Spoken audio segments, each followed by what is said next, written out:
O, here naman po.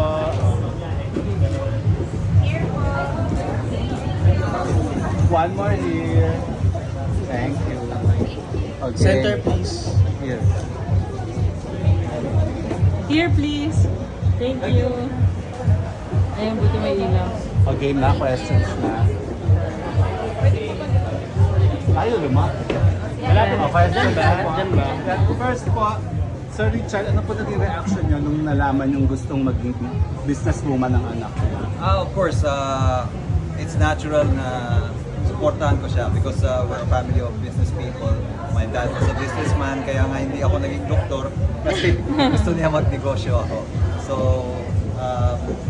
all out support tayo dyan because I think that's the way to go rather than working for somebody else.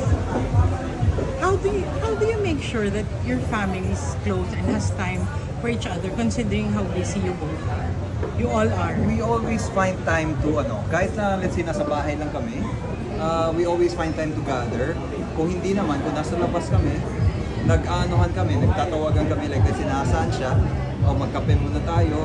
Favorite bonding activity namin So, mag-coffee together. kahit na she's out with somebody else, I'm out with Melody, minsan magkikita muna kami before we split up. So, we always find time to be together. And then at night po, dumadaan pa rin ako sa room ng parents ko. Tapos I tell them about my day or kakamustahin ko sila kung ano nangyari. So, very parang best friends talaga kami. Anong contract niyo as endorser? 1 year or lifetime? Hindi, medyo may may partner rin ako sa negosyo. Yes. Because, Yes. parang pampalubag-loob. So, balik partner din kayo aside from being an endorser? Parang what do you call that? Industrial. Yung bibigay ko lang na yung pag-endorse ko. Because, not really because binabayaran ako, but because I believe in the product also. Richard, growing up ba, did Ashley show any signs na she would, become someone who's into business? I guess recently naman. Recently lang. Actually kasi hindi ko naman kasi sila masyadong sinasama sa office before. I really let them, grow up and enjoy their childhood. So, ayoko silang masyadong ma-pressure. Ako kasi I was trained that way. Grade school pa lang, masama na ako sa airpad ko sa trabaho. Sa kanila, hindi ko ginawa yon. So, I just let them feel it nung medyo they're older na. So, parang naging naman sa kanya. Are you Naging happy natural. that she became, a businesswoman instead of an artista? Well, there's always still a chance na for her to go into showbiz, pero since she's going in this direction, I'm very happy about it also because they complement each other actually. Kung makapasok siya as in a show, it could also help her following also. So why not? Pero Ash, did it cross her mind, going to enter showbiz? Actually, I'm signed under Sparkle GMA right now. So, I've been taking acting workshops for the past year then. So, I'm really open to both. I'm very excited whatever comes my way naman. Kung meron, then go, diba? But yeah. Pero actually, nung 18 siya, she was already offered. Pero hindi ko siya pinayagan. Ang Sabi ko, condition, tapusin mo muna yung college mo. yes. Well, nung pagtapos na ng college, she was already doing the influencer thing. So, parang she didn't feel the need for it. Eh ngayon, parang she's open to it. So, Ashley, anong course na natapos mo and saan? I graduated with a degree of marketing management in LaSalle. with Jose Rizal Honors. Yes. Ashley, your dad is certified heartthrob. Anong nararamdaman mo kapag nalalaman mong ang daming may crush sa daddy mo?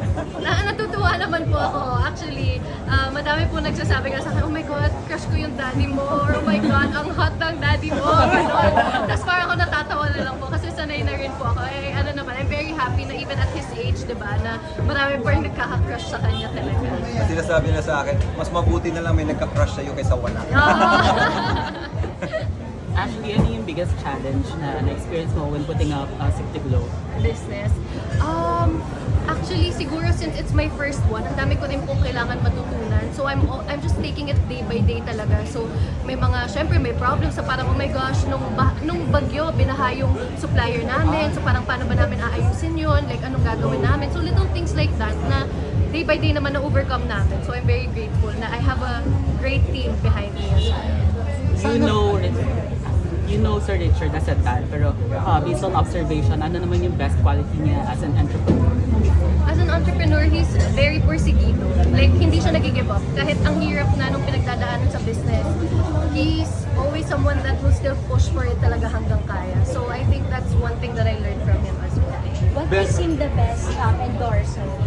Kasi very common na din yung women, which is of course really nice. But also, I wanted to be able to give the message na parang even men can take it. And no matter what age, basta adult na, pwede ka na mag-take. And yun nga, it can, instead of just prevention is better than cure. So habang bata ka pa, it's good to start right away. And siya, kahit medyo mas may edad na siya, pwede mo pa rin i-take and it will still help. So yun, walang limit siya. Like for men or women and even sa age. Best advice sa'yo ng dad mo, Ash, overall? To be hands-on talaga and to know na, paglalaanan mo talaga siya ng oras and may mga paghihirap kang pagdadaanan but we have them. So, my parents, Is yun. he a strict dad, especially with boys? He's not. Like I mentioned po, para kaming best friends. So, I'm very open to him. I tell him about, kumari, dad, may ganito akong iniisip or pinagdadaan. Like, lahat kinukwento ko talaga sa kanya. Since Sparkle ka, Ashley, if ever may project na magkasama kayong dad mo, like a TV series or a film, payag ka? Kaya Yes, mo? of course. Actually, yun po yung dream ko. I really wanna be able to work with him sa on-screen talaga. Hindi ka ba mag-guess sa abot kamay na pangalan? Tanong po natin sila. Iparating natin dun sa Oo, ang dami nag-guess doon, Malay po natin in the Oo, future. Sparkle ka naman. Yes po. Ash, you mentioned earlier na your dad is one of your best friends. No? Kung may ma-advise ka sa mga daddies who want to be their daughter's best friend din, ano yung ma-advise mo na dapat nilang gawin? They should really take time to talk to their kids and spend time with them talaga. Kahit feeling nila minsan na, naglalaro lang yung anak nila or like gusto na magkape, like samahan nyo. And spending time together really parang gives you an opportunity to bond. Diba? Parang, and just because lagi kayo magkasama sa house doesn't mean parang bonding na yun eh. Parang you have to talk to each other talaga. And understand and support as well. Sir Richard,